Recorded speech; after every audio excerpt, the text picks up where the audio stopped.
చిలంకూరు కానీ చుట్టుపక్కల గ్రామాలు దండుపల్లె, సిరాజుపల్లె, కరుసుగుంటపల్లె ఏ విధంగా ఈ సిమెంట్ ఫ్యాక్టరీ వల్ల పొల్యూషన్ వల్ల కానీ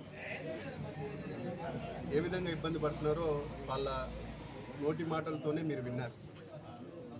మేము ఏం చెప్పదలుచుకున్నామంటే ఇవి 84లో ఈ సిమెంట్ ఫ్యాక్టరీ పరిశ్రమలను ఏర్పాటు చేయడం జరిగింది. కానీ ఇప్పుడు కొత్త టెక్నాలజీ వచ్చింది. పరిశ్రమలు రావాలా, వచ్చిన తర్వాత పొల్యూషన్స్ నామ్స్ ప్రకారం పొల్యూషన్ లేకోకుండా చెట్టు నాటడం కానీ, సిఎస్ఆర్ కాలం అంటే కార్పొరేట్ సోషల్ రెస్పాన్సిబిలిటీ కింద తాగునీళ్ళు కానీ, లేకపోతే విద్య కానీ, వైద్యం కానీ ఈ సిమెంట్ పరిశ్రమలకు బాధ్యత ఖచ్చితంగా చేపించి, ఎందుకంటే ఇక్కడ భూములు పోగొట్టుకొని పరిశ్రమలకు ఇచ్చి వీళ్లకు రైతులు ఈరోజు ఏ పనులు చేసుకోవాలన్నా కూడా తెలియని పరిస్థితి. కాబట్టి ఈరోజు రైతుల్ని ఆదుకోవాలన్నా, లేకపోతే చదువుకునే విద్యార్థులకు ITI 10th లేకపోతే డిప్లొమా చదువుకున్న వాళ్ళకు సెక్యూరిటీ కానీ, లేబర్ కాంట్రాక్ట్లు కానీ ఏదన్నా ఖచ్చితంగా ఇవ్వాలా. ఇది మా ప్రధానమైన డిమాండ్. రెండో విషయం పదే మేము చెప్పదలుచుకుంది ఏంటంటే, ఒకటే కుటుంబం చేతిలో ఈ 3 సిమెంట్ ఫ్యాక్టరీలు ఉన్నాయనేది జగమెరిగిన సత్యం. ఇక్కడ అన్ని గ్రామాలకు తెలుసు. ఈ కాంట్రాక్ట్లు కానీ, ప్యాకింగ్ లోడింగ్ వాళ్ళ చేతిలో పెట్టుకునే ఇన్ని రోజులు రాజకీయం నడిపినారు. వాళ్ళ మాటలు వినకపోతే మేము తీసేస్తాము, లేకపోతే ట్రాన్స్పోర్ట్ని ఆపిస్తామనే విధంగా వాళ్ళు బెదిరియడం జరిగింది. ఇప్పుడు అవన్నీ జరగవు.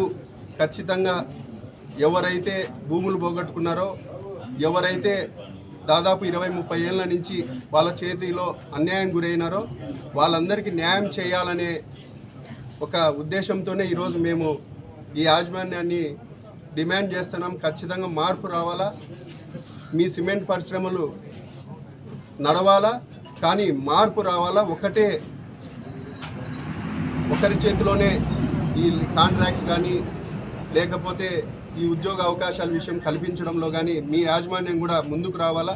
పొల్యూషన్లో కూడా, ఎందుకంటే ఈ 40-30 ఏళ్ళ నుంచి ఆ పాత టెక్నాలజీతో ఈ సిమెంట్ ఫ్యాక్టరీలు పెట్టడం జరిగింది. ఈ సిమెంట్ ఫ్యాక్టరీలో మీ టెక్నాలజీ, కొత్త టెక్నాలజీతో మార్పు తీసుకొని వచ్చి మీరు తగిన చర్యలు తీసుకోవాలని కూడా ఈ సందర్భంగా తెలియజేస్తున్నాము. అట్లనే మీరు చిలంకూరు, కలమల్ల పోయే దారిని కూడా మీ హెవీ డంపర్స్ పోవడము, తిరగడం, యాక్సిడెంట్లు జరగడం జరుగుతూ ఉన్నాయి. దానికి తగిన చర్యలు తీసుకోవాలా, అండర్ పాస్ని కన్స్ట్రక్ట్ చేయాలా. ఇట్లాంటి చాలా డిమాండ్లు ఉన్నాయి, మీరందరూ నెరవేర్చాల్సినవి. ఎందుకంటే యాజమాన్యాలు మారచ్చు, కోరమండలు, ICL, ఈరోజు అల్ట్రాటెక్, కానీ ప్రజల్ని పట్టించుకోవాలా.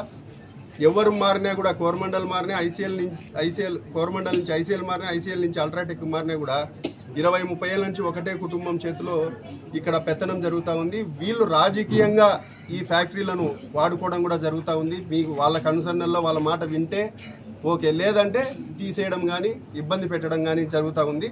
అవి జరగద్దనే ఉద్దేశంతోనే ఈరోజు మేము గట్టిగా నిర్ణయం తీసుకున్నాం. సిమెంట్ పరిశ్రమలు ఈరోజు వచ్చి ఉద్యోగ అవకాశాలు కల్పించే విషయంలో మా నాయకుడు చంద్రబాబు నాయుడు గారు కూడా స్వాగతిస్తారు, మేము కూడా స్వాగతిస్తున్నాం.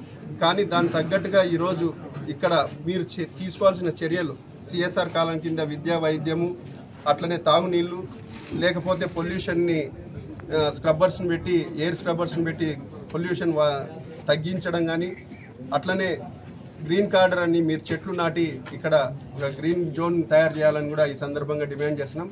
ఖచ్చితంగా మార్పు కోరుకుంటున్నాం. ప్రజలందరూ మా వెనకబడి ఉన్నారు. ఖచ్చితంగా 30 ఏళ్ళు ఉన్నారు, వాళ్ళ చేతిలో ఉండేది ఈసారి మార్పు జరుగుతుందని ఖచ్చితంగా ఆశాభావం వ్యక్తం చేస్తాం. Thank you so much.